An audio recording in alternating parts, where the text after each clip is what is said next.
Olá! Hoje continuamos com a segunda parte do caso Jubanho. Este é o quarto episódio de Podcat, o podcast feito à Catalunha. Pois bem, arrancamos.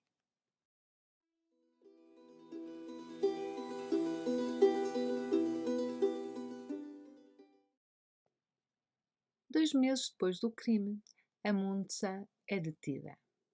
Muitos fatores indicam que ela é a culpada da morte da Helena, mas depois ainda se encontram mais coisas que confirmam a sua implicação. A sua casa é registada depois da sua detenção e até lá não existe qualquer vigilância por parte da polícia. Na casa da Calvete Estrela vivia a Munza e o Santi. Prova disso é a alteração do contrato de arrendamento adicionando o nome do namorado, 2 meses antes da morte da nossa protagonista. Foi encontrado um recibo da compra de uma mobília de quarto de casal que incluía um acessório específico para gravatas. A polícia encontra uma caixa de fósforos. Os fósforos eram idênticos aos que se encontraram na azoteia, perto da vítima. Eram um pouco particulares, porque eram mais compridos que o habitual, o que se tornou interessante para a investigação. Apesar deste dado, não foi possível contrastar com os mesmos, já que se tinham perdido durante o processo. E claro, não havendo nada físico, pouco ou nada se pode fazer nestes casos. Na mesa de cabeceira, do lado da Munza, encontram o tal medicamento que contém Biazir. Já não nem sei dizer o nome. Uma embalagem cheia e outra vazia. Sofre de dores de costas muito fortes e a mãe do Santi, a pseudo-sogra, tinha-lhe recomendado estes comprimidos, porque assim podia dormir bem. A quantidade que falta no frasco que se encontra vazio é compatível com a quantidade que se encontra no organismo de Helena. Deixa-se então de ter uma simples suspeita para ter já uma confirmação. O lógico seria desfazer-se destas provas para que não fossem encontradas, mas não. Ficavam à mercê de qualquer pessoa e bastante visíveis, como se estivesse tudo preparado para esse efeito. Cabe salientar que durante o registro da casa encontra-se o próprio Santi e a sua mãe, o que para a família Carreta é bastante estranho, porque eles barraram a entrada. Ah, não esquecer que o namorado é advogado penalista. Hein? A professora era inteligente, tinha estudado e saberia ocultar coisas que a podiam incriminar. Nunca foi colocada a possibilidade de que as provas encontradas pudessem ser do companheiro. Mal ou bem ele também vivia ali. E tudo que estaria no seu interior pertencia aos dois. Contudo, tudo recaía para a mulher. O próprio juiz de instrução do caso não consegue justificar porque não se teve em conta essa questão. Apesar do contrato ter sido modificado, etc, etc, etc, não interessava. Estava-se a falar de um advogado e blá, blá, blá, blá. O mesmo de sempre. Anyway.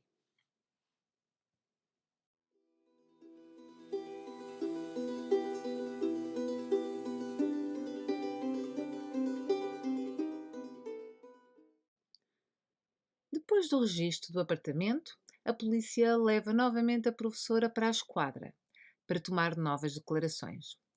A família está à sua espera para dar apoio e quando os vê diz logo com uma angústia terrível: "Não fui eu." Pede para ligar ao namorado, que sabe que está a sofrer muito, pensa ela, coitada, mas tem de se manter incomunicada. No seu diário são encontradas escritas as perguntas que lhe fizeram. Algo do género que deve denunciar quem cometeu o crime, se não é ela que vai arcar com as consequências. Insiste que não foi ela, mas é certo que está a proteger alguém. A família Jubain acredita que não era intenção matar a sua caçula, mas que alguma brincadeira de mau gosto ficou descontrolada e que não foi só uma pessoa a participar. A detida não conseguia fazer sozinha porque a sua estatura não permitia. Era uma mulher mais baixa que Helena, com limitações físicas. A decisão que foi tomada foi pura cobardia. Não quiseram assumir nem enfrentar o acidente causado pela negligência, barra irresponsabilidade, barra não sei mais que nome dar. Uma aberração, para falar de uma forma mais objetiva. Insiste-se no grupo da UES. Sabem que a horchata é a bebida favorita da Helena e tiveram a oportunidade de a ver beber.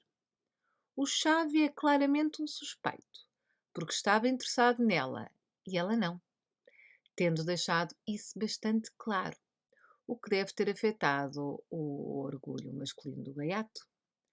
Já sabemos que ele sabe onde ela vivia, que tinham saído juntos várias vezes e podia perfeitamente estar a mentir quando dizia que nunca tinha entrado na sua casa.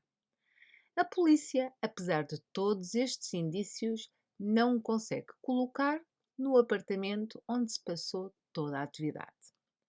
O juiz acreditou na versão do Xavi e do Jauma, que na sessão cara a cara corrigiram a história, mas também não investigaram o álibi de cada um. À Munza mostraram tudo o que a podia incriminar, ou que ela não reagiu. Quando referiram que podia estar a encobrir o namorado, pronto, a asneira do século. O investigador desconhecia por completo a personalidade da moça. O Santi era a sua primeira relação. Estava super apaixonada e idolatrava este homem. Assim que se fechou em copas, tanto a polícia como a família Carreta chamam esta relação de tóxica, de submissão por parte da mulher. Houve uma ruptura numa altura, mas que rapidamente se superou e voltaram ao mesmo padrão de relacionamento. Uma das razões que ela indicou à família seria o sexo, que o companheiro era bastante viciado. Começou a ir ao psicólogo e a tomar medicamentos, o que estranhou à irmã, mas justificava que fazia por recomendação do Santi. Bolas mais este Santi! Dizia que, ao ir a estas consultas, fazia que a relação voltasse à normalidade. Ela era daquele tipo de pessoa que evitava a medicação e se apoiava em terapias naturais. Fica-se a saber que o psicólogo era o mesmo que o namorado, que lhe dizia que tinha que se esquecer do irmão, também chamado Jauma, como o outro elemento da UES. Tinha sido um trauma para ela porque se tinha suicidado. Desde abril ou maio desse mesmo ano, a sua aparência estava muito debilitada. Parecia drogada e apática. Tinha perdido bastante peso e a família estava preocupada. Uns vizinhos do mesmo prédio onde vivia dizem que uns dias antes do ocorrido tinham-na vista apoiada por duas pessoas, já que nem conseguia andar. Podia ter sido a tal medicação que tivesse originado esse estado. Está provado que causa sonolência, mas também não se pode provar que fosse essa substância. Sem informação que faça recair culpa em mais pessoas, Munza é enviada à prisão definitivamente. Não existe qualquer razão que justifique a atuação da detida, mas mesmo assim privam-na da liberdade. Referem uma rivalidade ou uma partida que correu mal, mas nada objetivo, somente possibilidades. Sabemos que a Helena era nova naquela cidade e, através da UES, integra num grupo onde toda a gente é local de Sabadell, que já têm um relacionamento anterior e de muito tempo. E, claro, dinâmicas próprias. Ela é, entre aspas, a nova aquisição e pode causar inveja.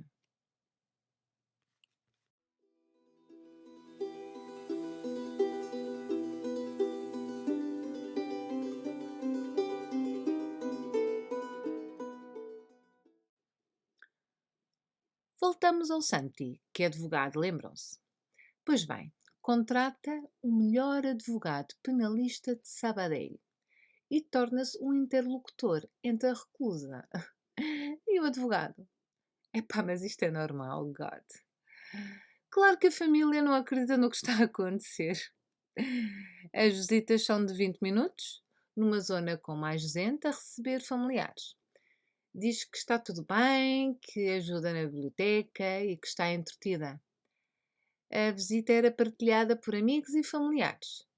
Tinha uma duração de uns 20 ou 30 minutos e iam-se revezando, até que voltou o caramelo do Santi a ocupar todo esse tempo e a não deixar a família falar com ela em paz. Estava claro que não queria que ela tivesse tanto contacto com o seu entorno. A própria polícia reconhece que ele não permite que nada nem ninguém se aproxime dela. Era óbvio que não queria que ela desse com a língua nos dentes e deixasse escapar a verdade dos acontecimentos. Ninguém entendia por que raio este gajo estava sempre presente em todo o tipo de visitas, mas também não se conseguiu fazer nada para que não estivesse. Passavam os dias e não existia nada que pudesse dar esperança que fosse sair dali algum dia. A postura do Santi era pacífica, nada proativa. Nada fazia para que a sua amada saísse daquele estabelecimento. Era um deixar-dar completo. Ficaram todos estupefactos quando ele diz que, quando mudar para uma outra prisão, estaria melhor. Canebriando-se para poder identificar melhor. Porque tinha árvores e passarinhos. Acham normal? Pois é, a família também não. E sair em liberdade, não? Não se põe essa hipótese. Um mês após a sua detenção, chega um novo relatório do estudo caligráfico. O primeiro estudo foi realizado com as letras de Munza e Ana, acabando a Ana em liberdade e a outra na prisão. Agora baseava-se em textos escritos pelas duas de palavras que estavam presentes nas cartas anónimas. E o resultado é: a autora agora é a Ana e não refere nada que implica Munza. Desta vez detém-na e enviam-na diretamente à mesma prisão. E, para ajudar, colocam as duas na mesma cela. Que maravilha! Para o tribunal era perfeito. Fechava-se um caso, um crime que teria sido cometido por duas pessoas, já estavam essas duas pessoas detidas. Resolvido. A família insiste com ela para que conte o que sabe, ao que ela responde que não sabe e que o Santi também não, que não fez nada. Mesmo dizendo que ela não vai sair da prisão se não colabora, ou que se participa a pena é mais leve que se fosse culpada. Mas nada, não se chiba de nada. A irmã da Munsa, que é tipo eu, foi investigar por conta própria e vai à farmácia mais próxima da rua Calvete Estrela. Leva a fotografia dos dois e pergunta a quem a atende se conhece algum.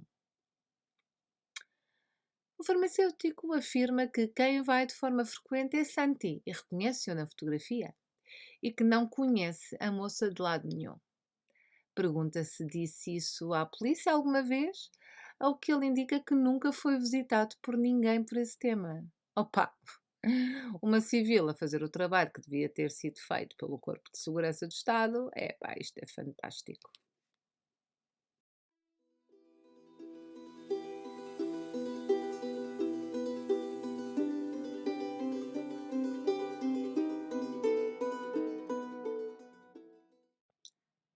Agora a história dá uma reviravolta importante.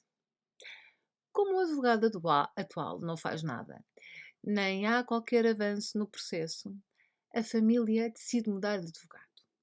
O atual indaga a polícia por que razão ela se encontra detida, já que não há nada que a refira como culpada. E a resposta é muito vaga, porque sabia de alguma coisa, mas não dizia. Fantástico, anyway. Era uma estratégia de pressão à Munza, para que pudesse falar, por parte do juiz, claro. Sabia-se que estavam mais pessoas implicadas? Sim. A polícia fez a investigação que confirmava esta ideia? Também. Fez tudo corretamente. Então, por que não conseguiram descobrir os verdadeiros culpados? Impedimentos. Impedimentos. Impedimentos do Tribunal de Instrução de Sabadell. Havia uma forte suspeita de que o Santi era o culpado, mas o tribunal não permitiu citá-lo. Desculpava que era para mais para si no jornal, ter muita publicidade e não sei mais o quê, e receberem medalhas, a polícia, claro, medalhas e tal. Mas o que não imaginou é que, até hoje, este caso não deixou de sair nas notícias, na média e nas redes sociais. A única razão plausível, digo plausível para não dizer interesse, não é verdade? Era que o suspeito principal era advogado. E isso era um grande problema para esse juiz e deixou-o voar. Dizia que se tinha que esperar. Esperar. Esperar. Esperar para que a Mundo Sacareta se suicidasse no mesmo dia que o seu irmão Jauma. Foi o desastroso resultado da tal espera por parte do tribunal. O sistema judicial continua com as tais lacunas dos anos 90, mas desta vez mais elaboradas e com justificações aparentemente mais plausíveis aos olhos da sociedade. Devo referir que somente relato os factos, não opino sobre o assunto, que fique claro. Mas acredito que ao ouvir o podcast já tiraram as vossas próprias conclusões. Agora existem duas vítimas. Esta segunda fugiu da vergonha, da opinião das pessoas que a veriam na rua algum dia, que a acusassem de um crime que ela não cometeu, mas que sabia quem teria sido. Essa vergonha que a sua forma de ser nunca iria aguentar. O medo a ficar exposta perante uma sociedade que julga constantemente. A família da Helena não opina o mesmo, que existam duas vítimas. Existe somente uma, a sua familiar. Foi morta por várias pessoas como resultado de um ato de cobardia, como se referiu anteriormente. A Montesa não. Matou-se para encobrir os verdadeiros culpados. Sem a segunda com vida, a investigação foi arquivada. Era a única pessoa que sabia a verdade dos acontecimentos. Resumindo e baralhando, a única pessoa que podia ser relacionada com o caso era a Ana, mas só responsabilizando-a de parte das cartas anónimas, ficando em liberdade pouco tempo depois. Não foi responsabilizada por nenhuma das cartas anónimas após um novo estudo caligráfico. Todos os outros elementos da UES, não era possível confirmar a participação de nenhum deles. Até o dia de hoje, todas as pessoas vivas mencionadas nesta história como possíveis autores do crime gozam de plena liberdade. Passaram 24 anos desde aquele fatídico dia. E todos os que seguimos este caso temos a esperança que se identifique o culpado ou culpados daquele macabro acontecimento. Em setembro deste ano, a juíza que leva agora o caso ordenou a sua reabertura, já que a família defendia que era necessário analisar o ADN da camisola da Helena, encontrada na azoteia do edifício. A Ana foi descartada definitivamente, mas, para grande surpresa de alguns e não tão grande de outros, encontra-se o ADN do tão referido Santi, Santiago La Iglesia, que será ouvido pelo tribunal no dia 28 deste mês. Na próxima semana teremos uma nova história, mas vamos voltar a falar desta mais à frente e com informações novas. Espero que tenham gostado deste episódio de Podcat, o podcast FET à Catalunha. Volta em 8 dias. Não se esqueçam de partilhar com quem gosta de True Crime e deixar o vosso like. Obrigada e beijinhos.